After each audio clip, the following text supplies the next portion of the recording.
Hello friends, ನೋಡ್ರಿ ಇವತ್ತು ನಾವು ಪೂಜೆ ಮಾಡಿದೇವ್ರಿ.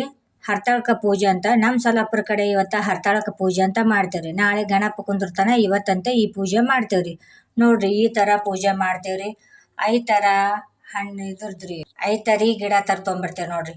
ಸೀತಾಫಲ ಗಿಡ, ಚಿಕ್ಕು ಗಿಡ, ಲಿಂಬೆಕಾಯಿ ಗಿಡ ಅವೆಲ್ಲ ತೊಗೊಂಬಂದು 5 ಥರ ತೊಗೊಂಬಂದು ಇಟ್ಟು ಪೂಜೆ ಮಾಡ್ತೇವ್ರಿ. ಮತ್ತು ಮುಲ್ಲಂಗಿ, ಮೆಕ್ಕಿತೆನಿ, ಈ ಥರ ಫಳ್ರಿ, ಬಾಳೆಹಣ್ಣು, ಈ ಥರ ಎಲೆ ಅಡಿಕೆ ಈ ಥರ ಇಟ್ಟು ಪೂಜೆ ಮಾಡ್ತೀವಿ ರೀ ಲಿಂಗುಗೆ.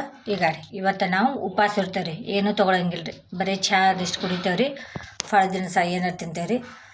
ಕೆಲವೊಬ್ಬರು ಏನಾರ ಸಾಬುದಾನಿ ಅದು ತಿನ್ನೋರು ತಿಂತಾರೆ, ಕೆಲವೊಬ್ಬರು ತಿನ್ನಂಗಿಲ್ಲ ರೀ. ಇದು ಉಪವಾಸ ರೀ. ನಾಳೆಗೆ ಗಣಪ ಕುತ್ತಿಂದ ನೈವೇದ್ಯ ಮಾಡಿ ಅವಾಗ ಗಣಪ ತಂದು ಕುಂದ್ರಿಸಿ ನೈವೇದ್ಯ ಮಾಡಿ ಅವಾಗ ಉಪವಾಸ ಬಿಡೋದು ರೀ.